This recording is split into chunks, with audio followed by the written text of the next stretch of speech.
사도행전 17장 18절부터 25절까지입니다. 어떤 에피쿠로스와 스토아 철학자들도 바울과 쟁론할 때 어떤 사람은 이르되 이 말쟁이가 무슨 말을 하고자 하느냐 하고 어떤 사람은 이르되 이방신들을 전하는 사람인가 보다 하니 이는 바울이 예수와 부활을 전하기 때문이로라. 그를 붙들어 아레오바고로 가며 말하기를 네가 말하는 이 새로운 가르침이 무엇인지 우리가 알 수 있겠느냐. 네가 어떤 이상한 것을 우리에게 들려주니 그 무슨 뜻인지 알고자 하노라 하니 모든 아덴 사람과 거기서 나그네된 애국인들이 가장 새로운 것을 말하고 듣는 것 외에는 달리 시간을 쓰지 않음이더라. 바울이 아레오바고 가운데 서서 말하되 아덴 사람들아 너희를 보니 범사에 종교심이 많도다. 내가 두루다니며 너희가 위하는 것들을 보다가 알지 못하는 신에게 라고 새긴 단도 보았으니 그런즉 너희가 알지 못하고 위하는 그것을 내가 너희에게 알게 하리라. 우주와 그 가운데 있는 만물을 지으신 하나님께서는 천지의 주제시니 손으로 지은 전에 계시지 아니하시고 또 무엇이 부족한 것처럼 사람이 손으로 섬김을 받으시는 것이 아니니 이는 만민에게 생명과 호흡과 만물을 친히 주시는 이심이니라. 아멘. 이들이 늘 새로운 것, 어떤 걸 만들어 놓은 것을 하나님이다 이렇게 섬겼습니다. 바울이 가서 예수님에 대한 이야기를 하니까 오히려 그들이 예수님을 말하는 바울을 보고 너가 이방신을 섬기려고 여기를 왔느냐 이렇게 하며 오히려 예수님을 이방신으로 여길 정도로 그들은 세상의 모든 것들을 다 신성화시켜서 만들었습니다. 종교심이 많도다라고 하는 그 종교심이 두 가지 의미가 있어요. 좋은 의미로 따지면은 하나님을 경외하는 경건함 이런 의미가 있고 또 하나는 나쁜 의미로는 미신적인 거예요. 근데 이제 종교심이 많도다라고 하는 요거 단어의 원어는 미신적이다라고 하는 단어를 사용을 합니다. 그래서 한 단어가 두 가지 뜻이 있는 것이 있어요.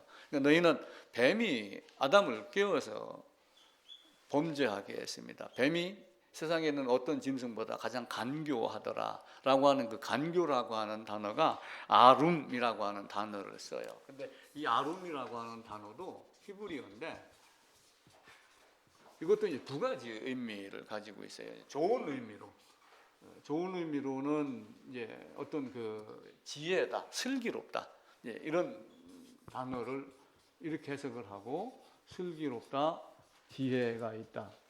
근데 이제 또 다른 의미로는 간교하다, 교활하다. 그래서 예수님이 하시는 말씀이 너희는 뱀같이 지혜롭고 비둘기같이 순결하라 이렇게 말씀하실 때는 위에 거를 사용을 하신 거예요. 그리고 이제 지금 얘기할 때는 뱀은 참 교활한 자다라고 이야기를 하고 있죠. 그래서 우리는 이 두 가지 중에 옳은 것을 찾아가야지 됩니다. 그래서 예수님이 뱀같이 지혜롭고 비둘기같이 순결하라 그랬는데 사실은 비둘기는 겁이 많은 짐승 새라고 그럽니다. 그래서 조금만 누가 다가와도 바득바득거리고 날려 도망가고 스스로 그물에 들어가서 잡히기도 하고 그러는데 이제 한편으로는 아무런 꺼리낌 없이 주위를 의식하지 아니하고 평화롭게 날아다닌다라고 해서 또 한편으로는 순결하다라고 하는 의미를 가지고 있습니다. 근데 세상은 이렇게 이제 여러 가지 요지경이라고 하는 어려움을 많이 겪고 있어요. 예전에 어떤 사람이 시력을 잃었는데 판사가 된 사람이 있습니다. 얼마 전 신문 기사에 나온 이야기예요. 이 사람은 천재들이 간다고 하는 카이스트를 다녔어요. 과학고를 졸업을 하고 카이스트를 다니고 그리고 이제 과학 기술에 관한 어떤 그 변호사, 판사가 되고 싶다 해서 로스쿨에 들어가서 1학년 되는데 눈이 좀 약간 침침해서 병원에 가서 수술을 받았답니다. 근데 이제 안과 수술을 시술이죠. 근데 그 시술을 받는데 그 주사액이 동맥혈관으로 잘못 들어가는 바람에 10분 만에 시력을 잃어버렸어요. 세상에 이제 이렇게 순간적으로 시력을 잃는 경우가 있어요. 그래서 이 사람이 시력을 잃고 산에 가서 막 짐승처럼 울부짖은 거예요. 내가 카이스트 또 과학고 이렇게 하며 로스쿨에까지 들어가서 여러 가지 일을 하려고 이렇게 하는데 나한테 이런 시련이 오냐? 그러면서 땅을 치고 짐승같이 울고 이렇게 했는데 울다가 아무리 울어도 우는 것이 해결이 되지는 않잖아요. 이게 단순한 것 같으면은 되지만 동맥에 들어갔기 때문에 시력 회복이 거의 뭐 100% 안 된다고 그럽니다. 그래서 이제 친구가 곰곰이 이제 생각을 하고 묵상을 하고 자기를 이제 추스르다가 이렇게 될 거 되돌릴 수 없으니까 내가 열심히 공부를 해야 되겠다 해가지고 이제 눈은 보이지 않지만 이제 그 읽는 거 듣는 거 친구들 도움 받아가지고 로스쿨에서 아주 우수한 성적으로 졸업을 하고 변호사 시험에 합격을 해서 이제 변호사 개업을 했다고 하는 이야기가 있습니다. 이제 마찬가지로 우리 일생에는 이렇게 많은 자극이 들어와요. 좋은 자극이 들어오면 다행이지만 이렇게 지혜롭고 슬기롭고 우리에게 이득이 되는 것이 들어오면 좋지만 때로는 이렇게 간교하고 교활한 자들에 의해서 우리의 삶이 망가지는 경우도 많이 있습니다. 에덴에 있는 아담도 이렇게 될 줄은 몰랐죠. 근데 마음속에는 이미 갖고 있던 것보다 하나를 더 가지고 싶었던 거예요. 그러다가 보니까 그 누구의 말에 의해서 그럼 되겠구나 해갖고 도전한 것이 아담의 이제 반역이 되죠. 우리는 이와 같이 많은 어려움을 겪고 있습니다. 또 한편으로는 최근 2년 동안 코로나라고 하는 엄청난 사건을 겪었습니다. 또 신문에도 보니까 코로나 우울증이 있다라는 기사가 있어요. 근데 기사의 내용을 자세히 살펴보니까 이제 코로나 때문에 회사를 안 가고 재택하고 사람도 안 만나고 방에 있고 이렇게 하니까 누가 나의 흉어물이나 나의 실수나 이런 걸 간섭하지도 아니하고 편하게 살았는데 막상 딱 문을 열고 나가려고 그러니까 그것이 두렵더라. 그래서 이제 우울증이 생겼다. 아마 제가 진단하기로는 그렇게 생각을 합니다. 그래서 옛날에 어떤 사람이 말하기를 따뜻한 이불을 박차고 침대 밖으로 나올 수 있는 이유가 무엇이냐. 비바람이 몰아쳐도 대문을 열고 우산을 쓰고 우비를 입고 대문 밖으로 나가는 이유가 무엇이냐만 분명하다면 우리의 삶이 달라질 것이다 라고 이야기를 합니다. 그래서 어려움이 있어도 극복하는 것, 이런 역설이라고 이야기를 해요. 코로나도 역설이 있잖아요. 옛날에 이제 독일의 철학자 니체라고 하는 사람이 신은 죽었다 그랬어요. 그러니까 지금도 사람들이 봐라 니체 같은 유명한 사람이 신은 죽었다고 하지 않았느냐라고 얘기를 하면서 신은 없다 이렇게 이야기를 해요. 근데 그걸 역설로 뒤집어 놓고 보면은 죽었다라고 말했다는 것은 이미 살아 있었다라고 하는 것을 알고 있었던 거예요. 살아는 있었는데 어떤 의미로 니체가 그 말을 했을까라고 하는 것은 이제 우리가 우리의 삶을 통해서 그를 짐작을 하는 거예요. 왜 그가 신은 죽었다고 했었을까?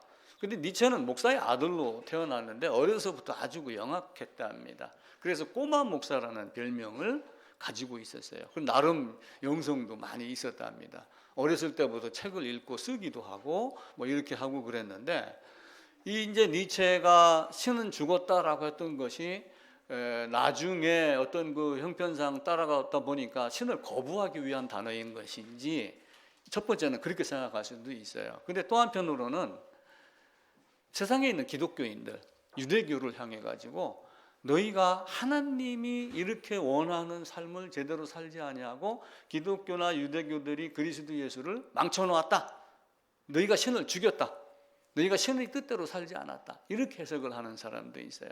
이제 어떻게 우리가 받아들이고 적용하느냐에 따라서 니체의 심정을 이해할 수가 있을 겁니다. 세상의 종교가 이렇게 우리 힘으로 될 수 없는 것들이 많아요. 어떤 때는 아멘 하다가 어떤 때는 거부하다가 이렇게 많이 되고 그러죠. 그럼 아멘 할 때는 뭐라고 그래요?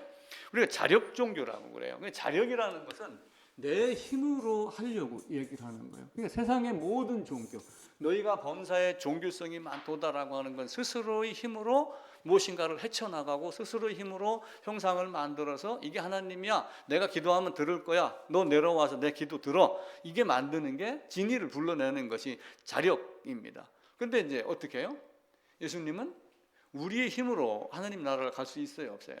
우리 힘으로는 갈 수가 없어요. 그래서 타력이라고 하는 다른 힘에 의해서 우리는 구원을 받는다 해가지고 기독교는 타력 종교다라고 이야기를 합니다. 자력이냐 타력이냐를 놓고 내가 내 힘으로 한다라고 하는 건 자력에 해당이 되는 거예요. 근데 나는 내 힘으로 할 수 없으니 우리 주님이 해결해 주시옵소서라고 하는 것은 타력 종교가 되는 겁니다. 근데 우리 인생이 늘 그런 거예요.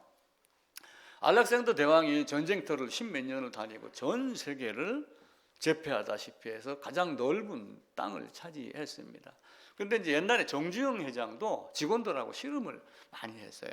막걸리를 한 잔 먹고 기분이 좋으면 야 씨름하자 이래놓고 이제 지기도 하고 이기도 하고 그랬는데, 알렉산더 대왕도 휴식 시간에, 전쟁이 있는 동아에도 잠시 쉬는 시간이 있겠죠. 그때 이제 부하 직원 중에 이제 든든한 튼튼한 놈하고 이제 딱 붙어가고 야 씨름 한 판 하자 해갖고 했는데, 부하가 막 알렉산더를 내동댕이를 쳤는가 봐요. 땅바닥에 탁 갖다 이제 엎어진 거예요. 근데 알렉산더가 거기서 막 통곡을 하고 울었답니다. 그러니까 이제 부하가 막 난리가 난 거예요. 이건 내가 대왕님을 땅에다 맺혀갖고 대왕님이 지금 화가 나서 그러는가 보다. 그래갖고 막 죽을 죄를 졌습니다. 전하. 막 이렇게 하는데 알렉산더가 대뜸 한다는 소리가, 야, 내가 너한테 져가지고 우는 줄 아냐? 지금? 내가 그렇게 쪼다시럽냐? 내가 땅에 누워보니 전하를 제패했다고 했던 나도 이렇게 땅에 딱 누우면 한 평밖에 차지하지 못하는 인간이구나. 내가 이걸 깨달아서 슬퍼서 우는 거다. 이렇게 이야기를 했어요. 그래서 그가 하는 말이, 나중에 내가 죽으면 관에다가 구멍을 뚫어갖고 내 두 발목, 손목을 다 밖으로 내서 아무것도 가지고 가지 못하는 것을 온 세상 사람들이 알게 해라. 그래서 실제 알렉산더를 장례 치를 때는 뭐 그렇게 했다라고 하는 뭐 이야기가 전해지고 있습니다. 아마 솔로몬이 전도서에서도 빈손으로 왔고 아무것도 가져가지 못한다라고 했던 것을 이제 그렇게 대왕의 위치에 있던 사람들도 그걸 이미 알고 있었던 거예요. 그런데 이제 그 깨달음이 있다고 하여 인생이 해결이 되는 건가요? 나름대로 거기까지는 간 건데 그 힘으로는 못 가니까 누구를 의지해야지 돼요? 우리 주님을 의지하는 거예요. 그게 타력 종교가 됩니다. 그래서 우리는 이런 코로나 역설 이런 걸 통해 가지고 우리가 어떤 모습으로 살아갈 건가를 더 깊이 배우는 겁니다. 코로나를 통과하면서 많은 것들을 생각을 했어요. 바이러스 작은 것 하나 때문에 사람이 죽어가는구나. 알렉산더도 뭐 모기에게 물렸다, 뭐 아니면 어떤 질병이다라고 그러지만은 그거 하게 하나 물려가지고 죽은 인간밖에 안 되는구나라고 하는 것을 생각하게 됩니다. 그래서 교만이라는 것이 있어요. 근데 알렉산더는 교만하지도 않았지만 우리 주님을 의지하지 않았기 때문에 문제가 되는 거예요. 근데 이제 교만한 사람들이 굉장히 많습니다. 그 교만을 휘브리스라고 이야기를 해요. 그리스어로 휘브리스 혹은 휴브리스라고 말합니다. 휘브리스 혹은 휴브리스. 근데 이게 그리스 신화에 나오는 이야기예요. 그리스 신화에 보면 어떤 여신이 나오는데 세상 말로 오두방정을 떨다가 자기가 높은 줄 알고 큰 줄 알고 까불다가 나락으로 떨어지는 신세가 됐다. 그게 그때 나온 교만이라는 단어가 휘브리스라고 하는 단어예요. 근데 휘브리스는 지금 이 세상에서도 많이 사용이 됩니다. 예전에 내가 어떤 성공을 했어요.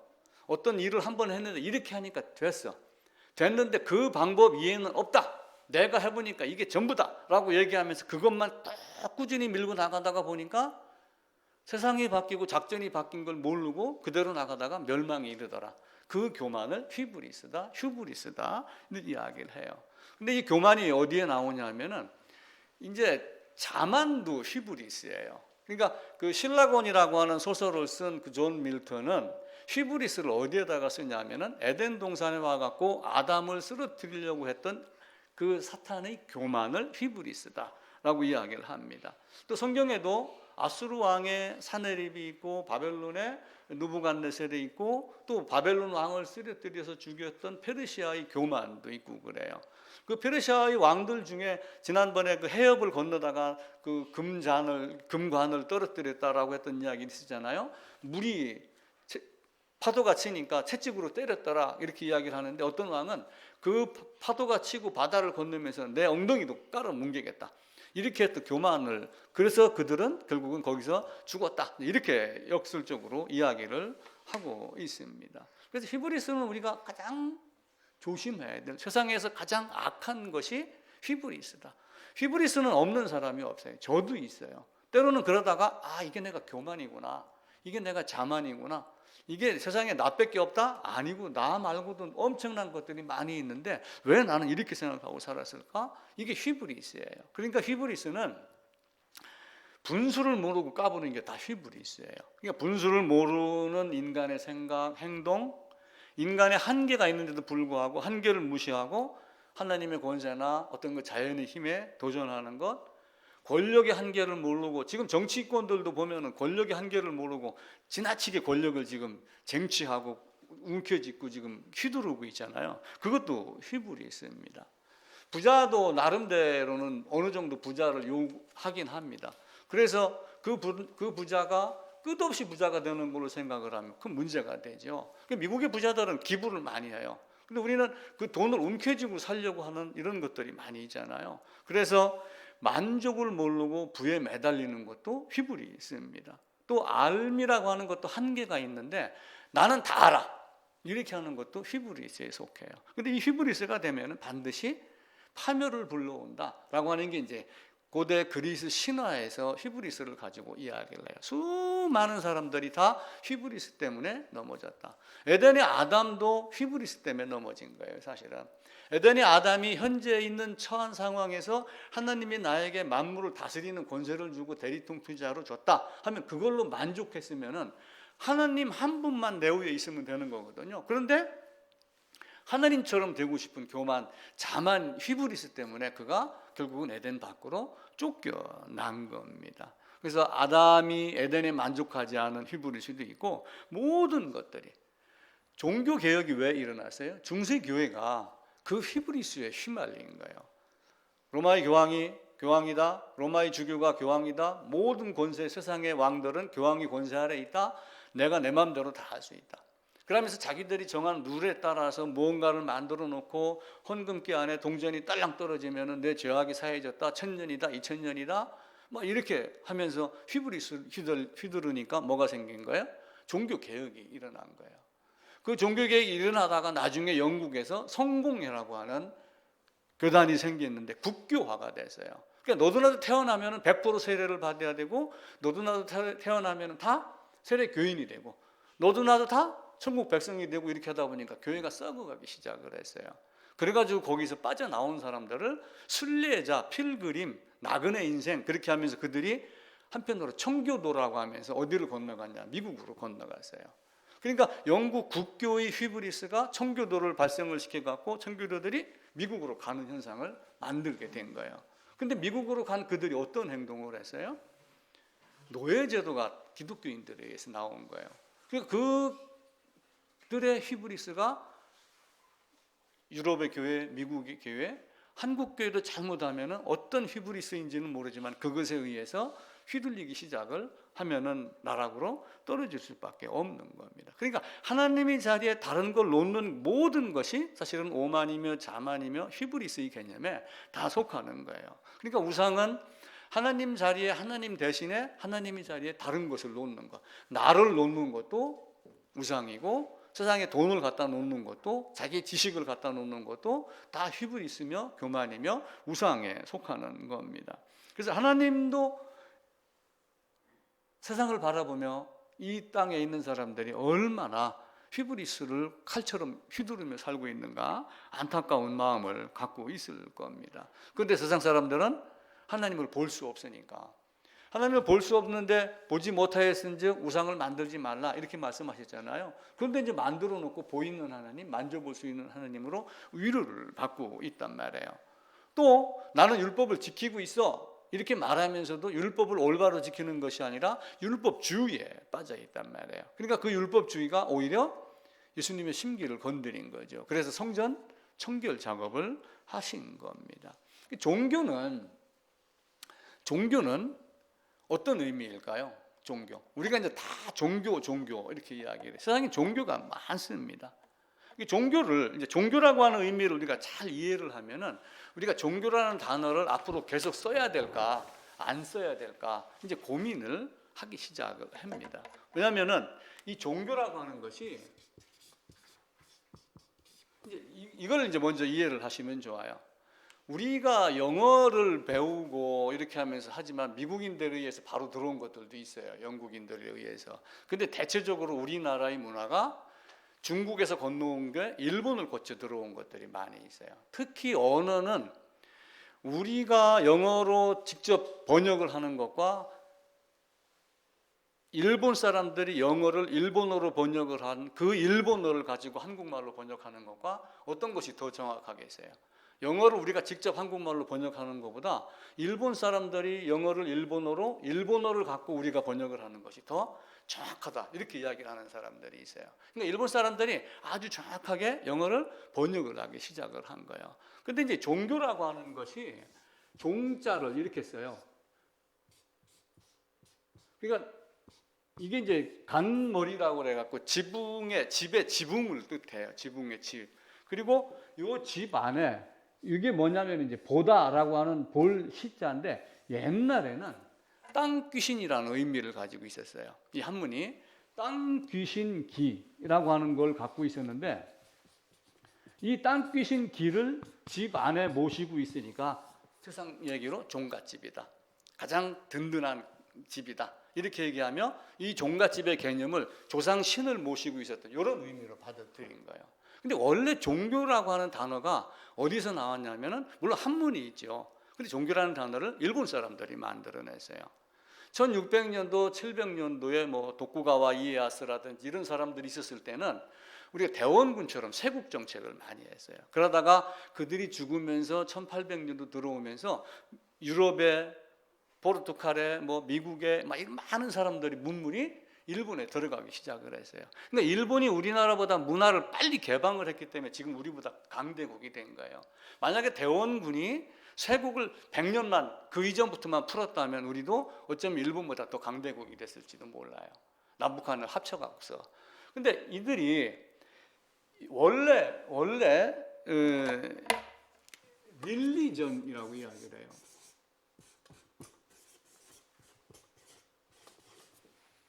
뒤에다가 다시 적을게요.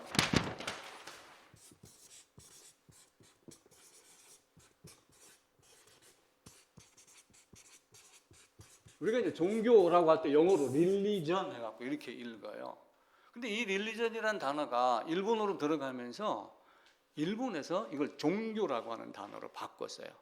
종교라고 하는 단어로. 원래 리예요. 리는 다시 한다, 반복한다 이런 의미거든요. 근데 여기다가 원래 이제 RE가 라틴어랍니다. 그런데 여기다가 LIG까지만 하면은 이걸 있다. 끊어진 걸 다시 묶으면서 있다. 부서진 다리를 다시 고쳐서 연결시키다. 이런 의미가 이 리그라고 하는 단어예요. 여기다가 이제 ION이 붙은 거예요. 릴리전. 자, 이사야서 59장 2절을 한번 볼게요.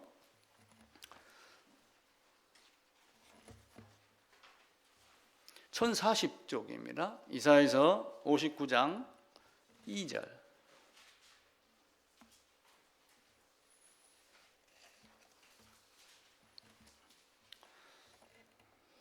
네, 1절 2절 같이 읽읍시다. 여호와의 손이 짧아 구원하지 못하심도 아니요 귀가 둔하여 듣지 못하심도 아니라 오직 너희 죄악이 너희와 너희 하나님 사이를 갈라놓았고 너희 죄가 그의 얼굴을 가리어서 너희에게 듣지 아니하게 하심이니라. 갈라놓았다 이거예요.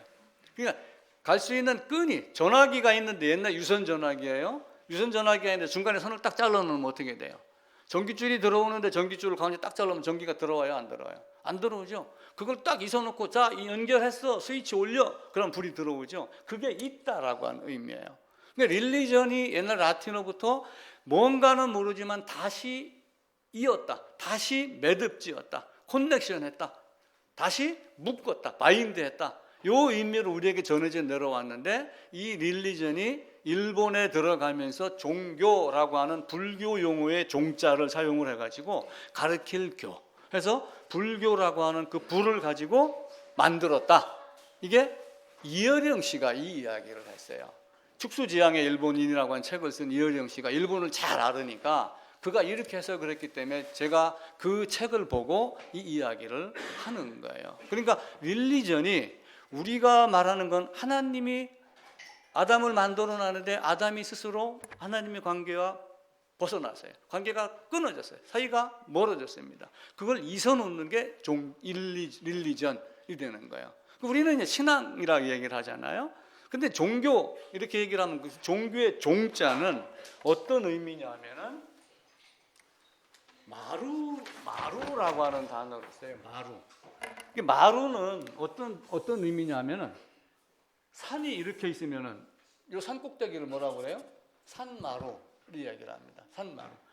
땅이 있는데 파도가 막 푹 쳐올라. 파도 꼭대기 있는 제일 높음. 그러니까 근원, 가장 높음, 으뜸 이런 것들을 마루라고 이야기를 해요. 그러니까 마루 끝 아니면은 최고 근원 이걸 가르쳐서 배우는 것 하면 종교 이렇게만 해석을 하면 관계는 없는데 일본 사람들이 그걸 가지고 종자를 그 귀신을 모셨던 땅 귀신 기자를 사용한 종자를 가지고 종교라고 하는 단어를 썼기 때문에 이제 어쩌면 우리가 종교라고 하는 것보다는 우리는 그냥 신앙이다. 예수의 신앙이다. 이렇게 말하는 것이 더 좋을 수도 있습니다. 그래서 이사야서 59장 2절에 있는데도 그걸 다시 있어놨어요. 근데 인간이 그걸 그 사이다가 뭘 집어넣은 거예요? 우상을 만들어서 연결을 시켜놓고 연결이 됐다. 다 고쳐졌다. 갈 수 있다. 이렇게 여기는 거예요. 근데 우상으로 그것이 가능한가요? 그거는 절대 불가능합니다. 그래서 릴리전 다시 있다. 자, 그럼 우리가 범죄한 것이 하나님이 우리를 내쫓았어요. 우리가 스스로 하나님을 떠났어요.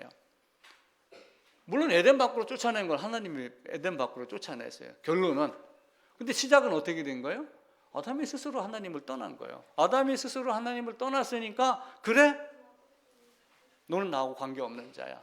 다시 돌아오려면 어떤 방법을 거쳐갖고 돌아오야지 돼. 구속의 방법을 가르쳐 주는 거예요. 이사야서 59장 봤죠. 그 다음에 이사야서 50장 한번 보겠습니다. 앞으로 가셔갖고 50장 1절입니다. 자, 에덴에서 아담이 범죄와 한번 다 연관을 시켜가면서 한번 읽어보세요.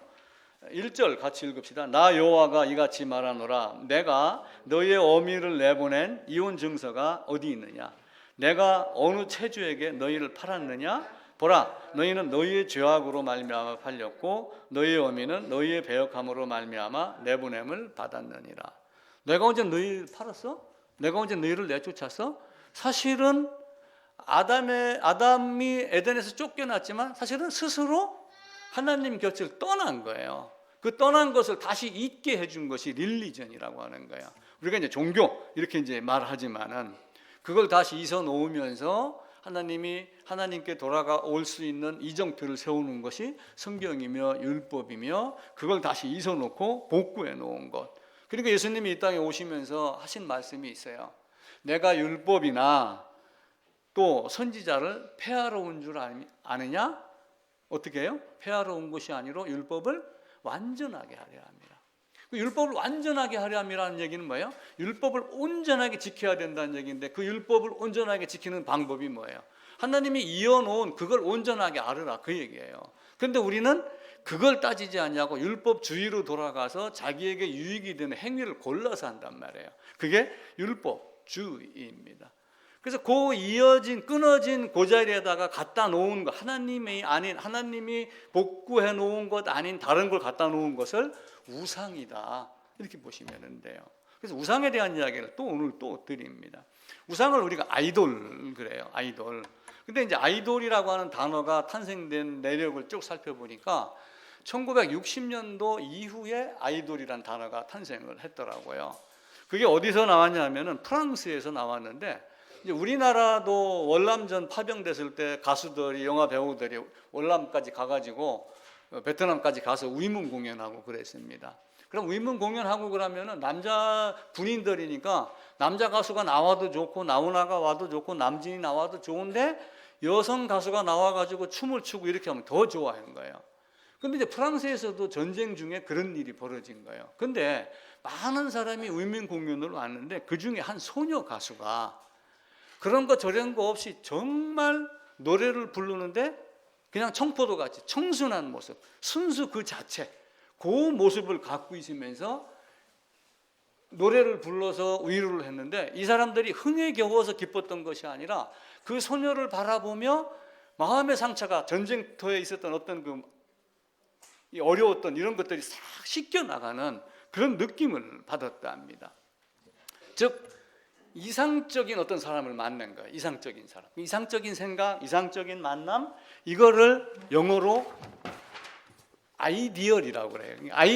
우리가 생각하는 아이디어가 생각 뭐 이런 거잖아요. 신념, 순수함 이런 갖고 있는 뜻이 아이디얼이라고 하는 단어인데, 여기서 아이돌이 나왔다. 어느 학자들은 이렇게 이야기를 해요. 그 순수한 소녀가 그렇게 하면서 위로하는 걸 들어보고 우상같이 그 소녀 가수를 떠받치기 시작을 한 거예요. 지금도 어떤 유명한 가수가 나오면은 그 가수 앞에, 대문 앞에 진치고 있고 막 이런 사람들 있잖아요. 아이들 멋모르고 막 섬기는, 그걸 아이돌이다. 그래서 그 프랑스 군인들에 의해서 이렇게 나왔다라고 이야기를 합니다. 그래서 그 생각을, 그 내가 생각했던 그 순수한 모습을 보이게 만드는 것, 그게 이제 아이돌이 되는 거예요. 그래서 아이돌이 원래는 보이다라고 하는 뜻이 있답니다. 보이다. 아이돌이 우상인데 사실은 하나님 볼 수 있어요, 없어요? 하나님 볼 수 없습니다. 하나님 직접 말씀하셨어요. 어떤 형상도 보지 못하였은즉 너희가 어떤 형상이든지 만들지 말라. 근데 본 것 같이 만든단 말이에요. 보이도록 만든단 말이에요. 중국의 전설 같은 이야기입니다. 예수님이 오시고 난 이후에 주후 64년경에 한나라라고 하는 황제가 밤마다 꿈을 꿨어요. 밤마다 꿈을 꾸는데 황금으로 만들어진 귀신, 황금 귀신이 밤마다 꿈속에 나와가지고 이상하다 그랬는데 도대체 어떻게 된 거냐라고 신하를 불러서 물어봤습니다. 그랬더니 그 신하가 폐하가 본 귀신이 혹시 선역 사람들이 섬기는 부처라는 귀신이 아닐까요? 이렇게 대답을 했어요. 선역이 어디냐면 인도를 이야기를 하는 거거든요. 그래서 황제가 인도로 딱 가보니까 진짜 부처를 만들어 놓고 사람 형상을 만들어 놓고 금으로 만들어 놓고 물을 부어서 씻고 옷을 입히고 막 이렇게 하더랍니다. 그걸 보면서 보이지 않는 것을 보이도록, 하나님이 아닌 것을 하나님으로 만들어서 이렇게 만드는 것을 우상이다, 이렇게 보는 거예요. 보이고 만들 수 없는 존재인데 내가 갖고 있는 어떤 이념, 내 생각, 내가 마음속에 꿈꾸고 있던 어떤 모습을 보이게 만드는 것, 이게 아이돌이라고 하는 겁니다. 근데 요상하게 사람들이 그렇게 마음이 흔들리니까 고대 그리스 사람들이 어떻게 했냐면은 우상을, 여신을 많이 있잖아요. 남신도 있고 여신도 있습니다. 여신을 조각을 해갖고 나체 조각을 만들어서 야실야실하게 바람에 흔들리는 것 같은 옷을 입혀놓고 바람에 흔들렸을 때 그게 막 흔들리고 그러면은 그 신전에 와갖고 제사를 드리러 온 사람들이 헌금액이 늘어나더라. 기록에 의하면은. 그래서 더 야하게 만들었다. 그리고 거기 온 남자들에게 그 옷을 벗기고 들여다볼 수 있고 씻길 수 있는 권한을 한번 주면은 데려다가 머슴같이 부려먹어도 일을 잘했더라. 그래서 신전 노예가 되는 거예요. 그만큼 사람들이 똑똑한 것 같지만 어리석은 짓들을 많이 한 거예요. 그러니까 우상은 도깨비 뿔 달린 것 같이 이렇게 험악한 인상이 아니라 어떤 것을 만들어서 이쁘게 만들어 놓고 이것이 하나님이다 라고 하면 섬기는 것이 우상이며, 고대 그리스 로마 신화에 나왔듯이 풍요를 또 생산을 이런 걸 기원하는 것들로 만드는 것, 돈을 배금을 이렇게 하며 섬기는 것, 이런 모든 것들이 이런 데에서 많이 나왔어요. 그러니까 비디오는 우리가 비디오잖아요. 근데 이 아이디어하고 이제 여기서 이제 보이다가 나왔잖아요. 아이디오하고 같은 의미를 가진 단어랍니다. 그래서 이 앞에다가 V자 붙이면 뭐가 돼요? 보이다, 비디오가 되는 거예요. 이렇게 고대 그리스, 유럽의 영향을 받아가지고 우리의 영어가 이렇게 바뀌며 지금은 너도 나도 그냥 비디오 그러면 비디오지, 비디오 하면서 아이디어나 아이돌을 생각을 하나요? 그렇게 하지 않잖아요. 그래서 오늘 주제의 제목이 뭐냐면은 생활 속에 스며든 우상의 잔재, 이런 것들이 우리에게 너무 많이 있는 거예요. 덧없는 재물에, 이 재물 때문에 많은 우상들이 또 생기고 있습니다. 제가 어렸을 때 보면 우리 할머니 허리춤에 이 노끈으로 딱 그 치마 이렇게 딱 묶어놓고 거기다 뭐 하나가 달려있냐면 열쇠 고리가 하나가 달려있어요. 짤랑짤랑 걸어갈 때마다. 모든 고가는 누가 갖고 있어요? 할머니가 다 갖고 있는 거예요. 할머니 쌀 한 대만 주세요. 그럼 할머니가 열어줘야지 다른 사람은 안 돼. 고모가 가서 그거 하려면 할머니한테 가가지고 그거 좀 키 좀 달라고 해서 열고 그러합니다. 근데 고대 그리스에도 똑같았답니다. 남자는 어떤 남자든, 그래서 하는 말이 세상에 어떤 남자든 주머니에 돈이 넘쳐나면은 바른 길로 못 간다. 그래서 돈 관리는 여성이 해야 된다. 이게 그때도 지금이고 똑같은 사상이에요. 근데 이제 로마 신화에 보면은 누가 등장을 하냐면은 남자 신이라고 하는 주피터가 등장을 해요. 주피터. 근데 주피터의 어원도 사실은 하나님을 뜻하는 단어에서 주피터가 나온 거예요. 그리고 또 하나는 주노라고 하는 신이 있는데 이게 여신이에요, 여신. 그래서 남자 신은 국가를 다스리고 이렇게 하며 로마를 주관하는 주노라고 하는 신이 로마의 국간을 담당하는 국간직이라고 여겨서 주노 신이 있습니다. 주노 신. 근데 주노 원래 이름이 뭐냐면은 주노 모네타예요. 모네타. 근데 여기에 또 신화가 등장을 해요. 근데 로마가 하루아침에 이루어지지 않았다 이야기를 하잖아요. 로마가 이루어져 가는 동안 많은 순환이 있었습니다. 영광도 있었고 전쟁도 많이 겪었어요.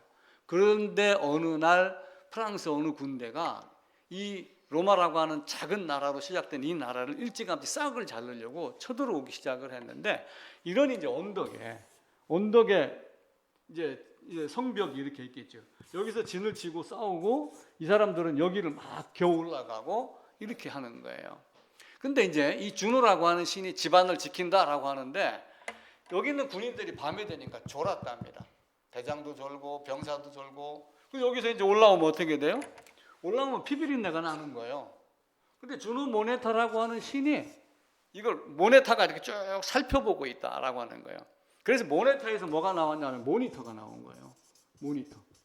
우리 TV 모니터 이런 거 있잖아요. 저는 이걸 조사를 하면서 깜짝 놀랐어요. 우리 일상생활에 신화에서 튀어나온 단어들이 너무 많은 거예요.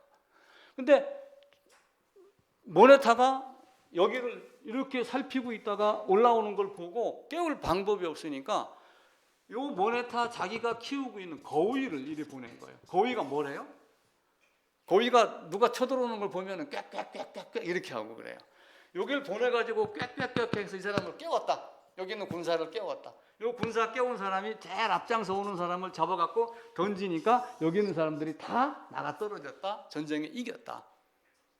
그래서 모니터가 됐고 요 주노 이 사람이 우리나라를 지킨다, 로마를 부하게 한다 해갖고 요 대장이 자기 집을 신전으로 내놨답니다. 그래갖고 주노 모네타라고 하는 신전이 있는 거예요. 그러니까 남성은 바깥 일을 하고 여성은 집안 일을 담당한다, 곡간을 담당한다. 그래갖고 요 주노 모네타라고 하는 신전에서 뭘 찍어냈냐면은 돈을 찍어내기 시작을 했대요. 돈. 그래서 요 말이 바뀌어가지고 여기서 머니가 등장을 한 거예요. 머니도 나오고 모니터도 나온 거예요. 그래서 우리가 쓰는 단어 중에 이런 것들이 많이 있구나라고 생각을 했습니다. 또 이제 옷을 잘 짜는 여인이 있었어요. 고대 그리스에 옷을 잘 짜는데 옷을 어디다가 짜요? 우리 옛날에 배틀에다가 다 짰잖아요. 또 배틀 나오고 지금 직물공장이 나오기 이전에 중간에 욕고라는 것이 있었어요.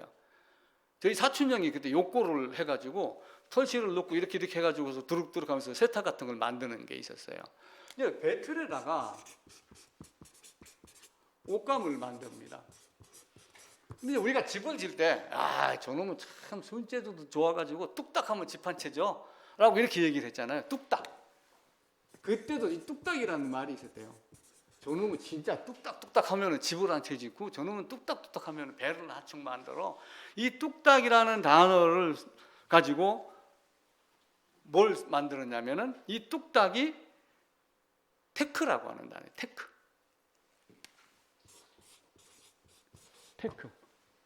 테크가 뚝딱뚝딱인데 여기서 손기술 나와가지고 테크놀로지라는 단어가 나왔대요. 테크놀로지. 우리가 이제 기술자 이런 거 얘기하잖아요. 테크놀로지, 테크닉. 이렇게 나왔구나. 그런데 이제 이렇게 배틀에서 만든 옷감을 뚝딱뚝딱 해가지고 여성들이 섬세하게 만드는 것을 텍스타일이라고 한답니다. 텍스타일. 텍스타일.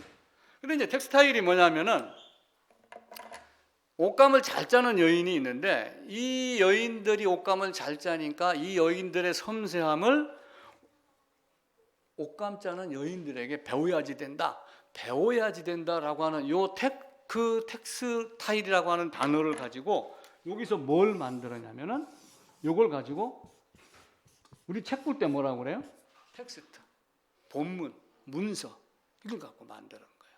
그러니까 우리가 텍스트북이라고 하는 단어가 요 텍스타일에서 나온 거고 테크에서 뚝딱에서 뭘 만들어? 잘 만들어? 옷감, 텍스타일? 이 옷감 만드는 걸 여인의 섬세함을 잘 배워서 집안을 잘 다스려야지 돼. 해갖고 텍스트북이 나왔다고 그래요. 그러니까 알게 모르게 우리 주위에 우상이라는 것들이 굉장히 많이 있죠. 그럼 텍스트 가지고 뭘 해요? 공부하죠. 그럼 텍스트 가지고 공부를 가르치는 장소가 뭐예요? 학교잖아요. 학교는 우리가 스쿨 그러잖아요. 근데 스쿨 말고 또 하나가 있어요. 아카데미. 이 아카데미가 뭐냐면은 어떤 사람의 이름입니다. 어떤 사람의 이름. 이 아테네가 이제 우리나라도 단군 신화가 있듯이 아테네도 자기 나라의 건국 신화가 있어요. 이 아테네가 작은 도시여서 있는데 또 다른 나라가 쳐들어와 갖고 로마를 점령하려고 막 이렇게 하고 그랬는데 이 나라 왕이 자기 아내에게 굉장히 소홀했답니다. 아내에게 소홀해가지고 아내가 애로워서 뭘 했냐면은 자기 남편이 키우는 숫소를 좋아했대요. 근데 숫소가 신화니까 숫소가 사람을 좋아할 수가 없죠. 그래갖고 이 아내가 사람을 시켜갖고 암소 모양을 만드는 거예요. 그리고 암소 속에 들어가 있다가 숫소가 다가오는 바람에 잉태가 됐다. 그래가지고 자식을 낳았다. 이게 신화를 만드는 거예요. 우리 곰, 호랑이, 단군 이렇게 가지고 만들죠. 알에서 나왔다 이렇게 만들고 그러죠. 근데 이 암소 모양을 만들어 갖고 거기서 유효해갖고 자식을 낳는데 이 자식이 괴물이 태어난 거예요. 얼굴은 소인데 몸은 사람이에요. 그래갖고 이게 몸뚱이는 사람이고 얼굴은 소인데 이 괴물이 사람을 잡아먹는 특징이 있어요. 그런데 사람을 잡아먹는데 이왕이 난 자식 어찌 할 수는 없고 자기 백성을 자기 아들에게 잡아줄 수는 없고 그래가지고 그 나라 왕이 로마 아테네에 있는 청년들을 잡아다가 그 소에 먹이를 줬답니다. 근데 먹이를 줬는데 그 중에 어떤 한 청년이 잡혀왔는데 이 청년이 또 얼마나 멋있었는지 이 왕비가 거기에 또 반한 거예요. 그래가지고 그 청년에게 칼하고 실을 줬어요. 가서 들어가서 그 소를 죽이고 들어가면서 입구에다가 딱 매놓고 실타래 쭉 풀고 들어가면 실만 잡고 나오면 되잖아요. 그러니까 아까 릴리전에 있다도 뭐예요? 안 되면 하나님이 만들어 놓은 그 실 줄만 따라가고 가면은 성경에 있는 그 줄만 따라가면 하나님 나라에 갈 수 있는 거 마찬가지예요. 그래가지고 죽이고 나왔어요. 죽이고 나왔는데 죽이고 나와서 자기를 도와준 그 여성을 데리고 결혼을 한 게 아니라 가다가 무인도에 떨어버리고 자기 나라로 돌아간 거예요. 그리고 거기서 왕이 됐습니다. 왕이 됐는데 이제 또 다른 욕심을 품은 거예요. 나도 이제 장가를 가야 되는데 예쁜 처녀하고 가야 되겠다. 그래갖고 고르다 보니까 12살 먹은 처녀가 있더랍니다. 그래서 이 처녀가 어른이 되기까지 독방에다 가둬놓고 예를 들면 18이 되면 내가 결혼하겠다라고 해갖고 해놨는데 이 소문이 잡혀온 12살 소녀의 오빠들에게 들려가지고 그 오빠들이 군대를 데리고 여기를 들어와서 쳐들어온 거예요. 쳐들어와서 그 소녀가 지금 어디에 잡혀있다 정보를 준 사람 이름이 뭐냐면은 아가데모스라고 하는 사람. 아가테모스. 그래서 그 아가테모스 덕분에 풀려난 거죠. 가서 공격해가지고 뺏어갖고 나왔으니까. 그래가지고 그 아가테모스라고 하는 사람을 기념해가지고 마을 입구에다가 올리브 나무를 심었는데 이게 이제 우리 느티나무 되는 거예요.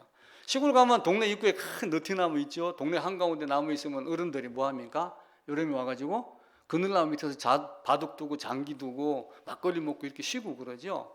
호세아서에도 보면 이들이 산 꼭대기에 나무 그늘이 좋음이라고 하면 나무 그늘 밑에서 모여갖고 음행을 저지르고 우상에다가 제사를 지내고 그래요. 그늘이 좋으니까 좋죠. 잎이 무성하니까 밖에서 안 보이죠. 이렇게 하면 음행을 저지르는 거예요. 그래가지고 로마 사람들도 그 나무 그늘 밑에서 공부를 한 거예요. 공부를 하다가 보니까 학교가 뭐가 된 거예요? 아카데모스라고 하는 사람 이름을 따갖고 아카데미라고 하는 이름으로 바뀐 거예요. 그러니까 우리가 무슨 아카데미, 학교, 뭐 학원 할 때 아카데미 하는 것이 여기서 우상에서 나온 이름이구나 라고 하는 거예요. 그래서 이들은 항상 그런 식으로 이야기를 한 거예요. 아까 그 사도행전 17장 읽으면서 스토아 학파, 에피쿠로스 학파가 나왔잖아요. 이제 이렇게 나무가 없으니까 어떻게 해요? 가난한 사람들, 부자들은 집에서 합니다. 근데 집에서 하는데 가난한 사람들은 나무 밑에서 하고, 나무가 이렇게 있으면은 잎이 무성하니까 요 밑에 앉아갖고 이제 공부를 하는 거예요. 가난한 사람들, 자연을 이용해서. 부자들은 오갈 데 없으니까 부자들은 자기 재산을 들여가지고 천막을 쳐요. 예를 들면 잔치집이나 또 아니면 상가집이나 이런 데 시장 같은 데 가면은 막대기만 이렇게 나눈 천막 치는 거 있잖아요. 이게 주랑이라고 그러는 거예요. 주랑. 근데 주랑인데 이걸 영어로는 베란다라고 그렇게 이야기를 해요. 그래가지고 플라톤이나 이런 사람들은 돈이 없어서 여기다가 사람을 모아놓고서 강의를 했어요.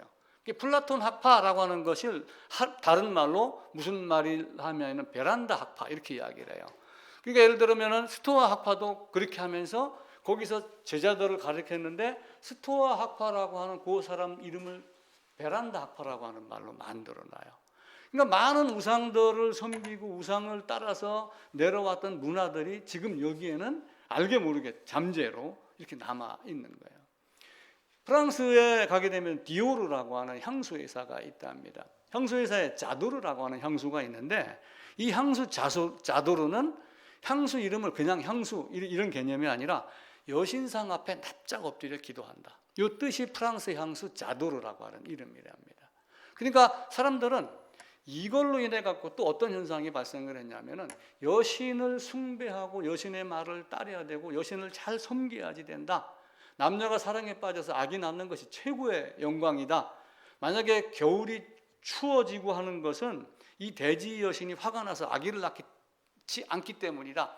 이렇게 이제 여기면서 신화가 만들어졌습니다. 그래서 이들은 자도르라고 하는 여신에게 비유 맞추는 것이 정상적인 생활로 된 거예요. 그래서 여자만 보면은 비유를 맞추고, 미국에 이제 우리나라 사람들이 하와이 이민 가고 나중에 이제 큰 미국에 가서 여행도 하다가 식당을 갔더니 우리나라 사람들은 멀쩡하니 앉아 있는데 미국 사람들은 어떻게 해요?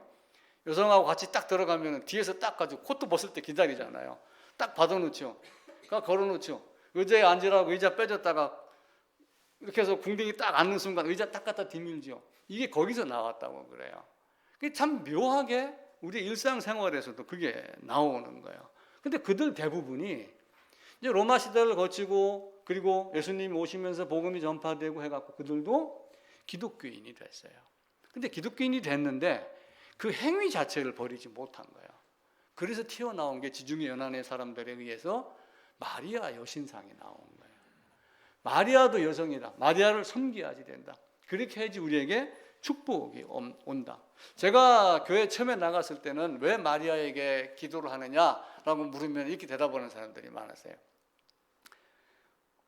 엄마 말 안 듣는 사람이 없다. 어떻게 하나님께 직접 나가냐? 그 예수님께 어떻게 직접 나가서 간구할 수 있느냐? 그래서 우리가 애둘러 마리아에게 기도하면 마리아가 가서 이거 해결해 하면은 해준다. 뭐 이런 이야기를 제가 들은 적이 몇 번 있습니다. 근데 이제 그런 게 아니라 그 자도르라고 하는 여신을 엎드려 섬기는 그 모습을 갖고 그것이 기독교인이 됐어도 마리아를 하나님의 어머니, 그리고 마리아를 은총의 중재자. 성경엔 중보자가 누구예요? 예수님 한 분밖에 없어요. 근데 마리아는 은총의 중보자다. 이 내용이 언제 나왔냐면 1917년도에 나왔어요. 꼭 100년 전에. 이게 중세시대에 나온 게 아니에요. 계속 넘어오다가 그렇게 된 거예요.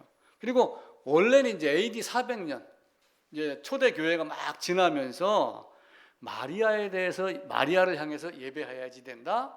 마리아는 하나님의 어머니다라고 하는 말이 431년도에 이미 나왔어요. 그 나온 것을 1931년도에 또 다른 어떤 교황이 맞아, 마리아는 하나님의 어머니고 예배해야 되고, 1950년도 우리나라 6.25 발발할 그때쯤에 교황 피우스 12세라고 하는 사람은 마리아는 부활 승천했다, 교리를 만들었어요. 그럼 그게 맞는가요? 근데 교황이 말하고 로마 교황청에서 말하고 그런 사람들 속에서 유럽이 그런 문화에서 자랐다가 그렇게 배우고 나니까 마리아는 부활 승천했어. 마리아는 중보자야. 마리아한테 기도하면 돼. 그리고 마리아는 종신처녀로 살았다. 그러니까 예수님이 사역을 하실 때 제자들이 와가지고 당신의 어머니와 동생들이 왔습니다, 이렇게 얘기를 했잖아요. 근데 그거 아니라는 거예요. 그건 다른 사람이고 뭐 사촌이고 이럴 수도 있는 거고, 예수님은 종신처녀로 살았다. 그러면서 예수님이 종신처녀설을 만들었어요. 그러니까 성경과 위배된 하나님에 대한, 하나님을 말하지만 우상 신화를 갖고 있는 사람들은 그렇게 엉터리로 이야기를 한 거예요. 아마추어라고 하는 말도 있어요. 아마추어는 프로하고 다르게 돈을 받고 일을 하는 사람입니다. 옛날에 공자가 이렇게 이야기를 했어요. 노는 사람은 열심히 일하는 사람 이기지 못한다. 그러니까 놀지 말고 개미처럼 일하라, 그렇게 이야기를 해요. 근데 열심히 하는 사람도, 땀 흘려 하는 사람도, 일을 즐기며 하는 사람을 이기지 못한다. 그러니까 돈을 받기 위해서 열심히 하는 것과 내가 일이 재밌어 갖고 열심히 하는 것과는 다른 거예요. 그래서 결국은 일을 즐기는 사람을 이기지 못한다. 근데 일을 즐기는 사람을 이기는 사람이 딱 한 사람이 있어요. 그게 프로페셔널이에요. 돈 받고 돈 벌기 위해서 하는 사람. 근데 아마추어는 그런 돈과 연결되지 아니하고 순수하게 그것 자체만 사랑하는 것이 아마추어예요. 근데 이 아마추어라고 하는 말이 애인이라고 하는 뜻이 있어요. 애인. 사랑한다, 이런 뜻이에요. 자, 김연자 씨가 불러갖고 요즘에 그 히트 쳐서 많이 노래 부르는 게 있어요. 무슨 노래죠? 아모르 파티. 아모르 파티를 부르면서 언젠가 뭐 가요 무대를 보니까 김연자 씨가 롱코트를 딱 입고 나와가지고 노래를 부르다가 무슨 반주가 나오니까 옷깃을 딱 이렇게 잡고서 빙글빙글 돌면서 아모르 파티, 아모르 파티 이렇게 하더라고요. 그 아모르에서 아마추어가 나온 거예요. 그 아모르가 사랑이라고 하는 뜻이에요. 아모르 파티, 아모르 파티, 아모르 파티. 이 파티는 춤추며 노는 파티 개념이 아니고 요거는 운명이라고 하는 뜻이에요. 그러니까 너는 이런 운명을 갖고 태어났으니까 이렇게 살아. 그냥 운명에 순종하고 살아, 이 개념이 아니라 그걸 받아들이면서 운명을 극복하고 열심히 노력하며 살아라. 그 의미가 아모르 파티라고 하는 거예요. 그러니까 김연자 씨 노래 보면은 연애는 필수, 결혼은 선택, 이렇게 얘기를 하잖아요. 그게 결국 뭐냐면은 결혼이 운명적인 게 아니라 여자에게도 하고 안 하고 선택권이 있으니까 네가 그걸 극복해 나가면서 사랑을 즐겨라, 뭐 이런 의미가 아모르 파티인 것 같아요. 근데 이 아모르가 또 로마 신화에 나오는 사람이에요. 로마 신화에 나오는데 아모르가 화살을 두 개를 갖고 있어요. 하나는 금화살, 하나는 은화살. 그래서 금화살을 딱 쏴요. 금화살을. 제가 이춘혜 씨한테 금화살을 딱 쐈어요. 그럼 금화살을 맞은 사람은, 금화살을 쏜 사람을 하늘 끝까지 땅 끝까지 쫓아가야 돼. 근데 만약에 금화살이 저기 내가 예를 들면 지나가는 개한테 딱 쐈어요. 그러면 그걸 납화살을 맞은 사람은 그 쏜 사람을 무조건 피하게 되어 있어요. 이제 묘하죠. 그래서 우리가 그 아모르하고 아모르의 또 다른 이름이 큐피트예요. 그 사람들은 큐피트 화살 맞으면 뭐 사랑에 빠진다 그러죠. 그 아모르가 갖고 있는 금화살을 쏜 그 큐피트. 그래서 그 아모르, 큐피트 다 어디서 나온 거예요? 로마 신화에서 다 나온 거예요. 그러니까 이 신화에서 나오는 것들이 굉장히 많아요. 아까 시작하면서 주피터 말씀드렸어요. 그러니까 이스라엘에는 하늘 신에 대한 이름이 두 가지가 있어요. 하나는 주피터고 하나는 제우스예요. 그러니까 제우스인데 로마에서는 주피터 이렇게 얘기를 하고 그리스에서는 제우스라고 이야기를 해요. 근데 이 어원도 나중에 이제 거기 데우스라고 하는 하나님의 이름이 들어가서 디바라고 그러죠. 디바가 뭐예요? 노래 잘 부르는 여가수 디바 그럽니다. 그 디바가 원래 주피터 이름 중에 하나였어요. 제우스 이름 중에 하나였고요. 근데 제우스는 하늘 신을 가진 이제 이름 두 가지가 있는데 그 중에 하나가 아우라 마즈다라고 하는 건데 이 마즈다를 갖고 일본 자동차 브랜드 마즈다라는 자동차가 있답니다. 그러니까 우리가 이제 그런 이름을 따가지고서 뭘 만드는 거예요. 자동차도 아마 이름도 여러 개 조사를 하다 보면은 그리스 어떤 로마 신화에서 등장하는 이름이 아마 나올 거예요.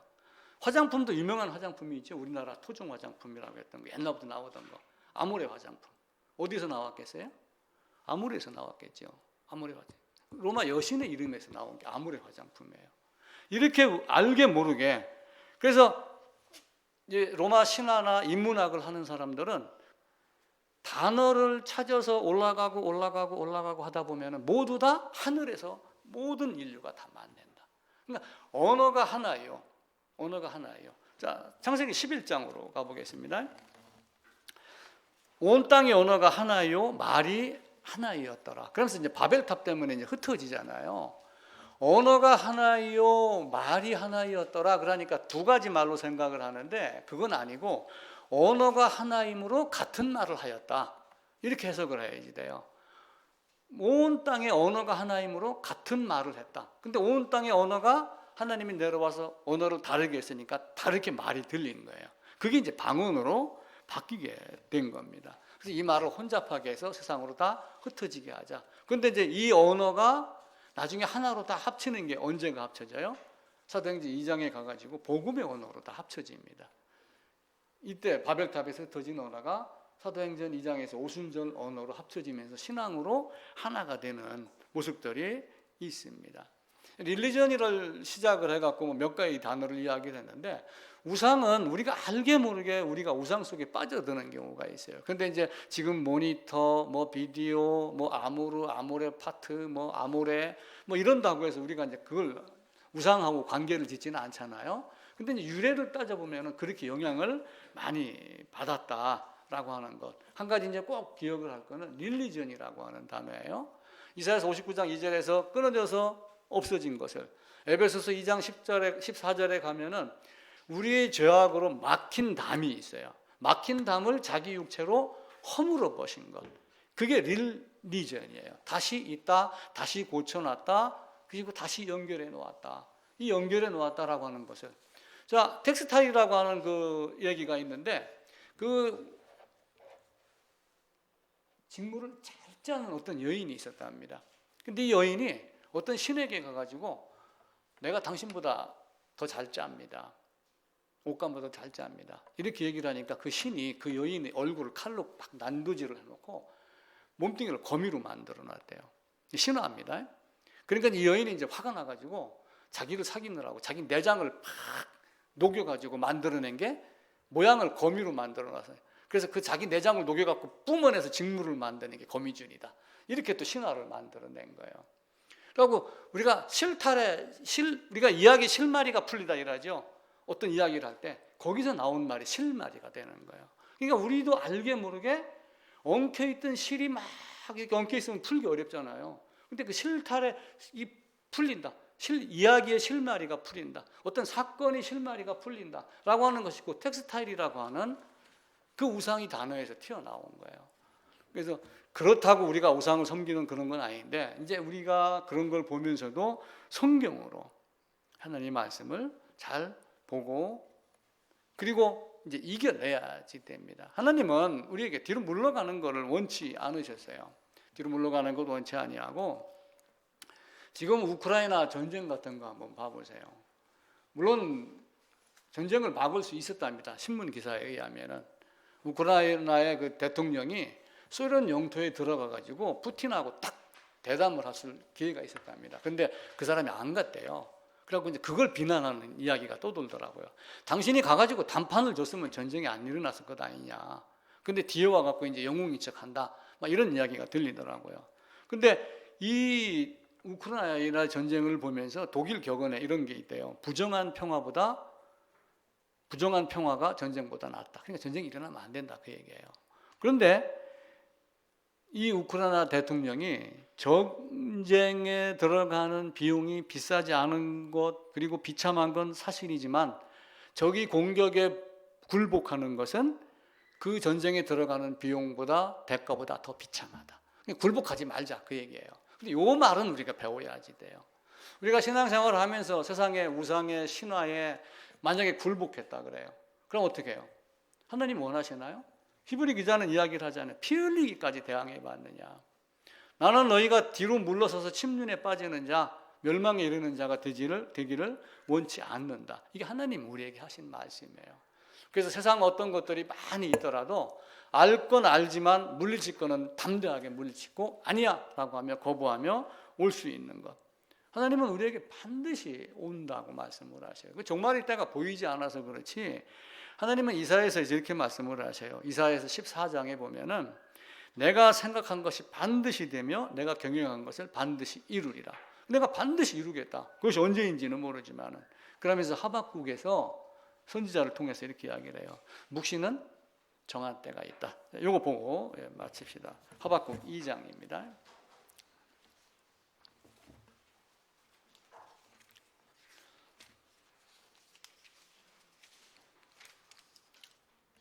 하박국 2장 3절입니다. 1303쪽입니다. 3절, 4절, 2절입니다. 같이 읽을까요? 이 묵시는 정한 때가 있나니 그 종말이 속히 이르겠고 결코 거짓되지 아니하리라. 비록 더딜지라도 기다리라. 지체되지 않고 반드시 응하리라. 물론 이제 여기에 나오는 바벨론 제국의 멸망이 반드시 된다라고 하지만 그 바벨론을 통해서 미래를 또 보여주는 거예요. 종말의 세상을. 하나님은 언약한 것을 반드시 지킨다. 지체할 것이 아니라 지체되지 않고 반드시 온다. 그러니까 의인은 세상 것 다 이겨내고 믿음으로 자기 믿음 지켜내고 세상의 어떤 것들도 피 흘리기까지 싸우면서라도 그것을 이겨내라. 이게 하나님 우리에게 부탁하신 겁니다. 한번 정한 거는 반드시, 그리고 이 인생은 반드시 죽습니다. 그 죽음의 기간 단 한 번, 생의 기간 중에 하나님 말씀을 받느냐 먹었느냐 이것 하나 가지고 우리가 하나님 앞에 갈 수 있느냐 없느냐라고 하는 것 꼭 아시고 더 아름다운 신앙의 모습이 되시기를 부탁을 드리겠습니다.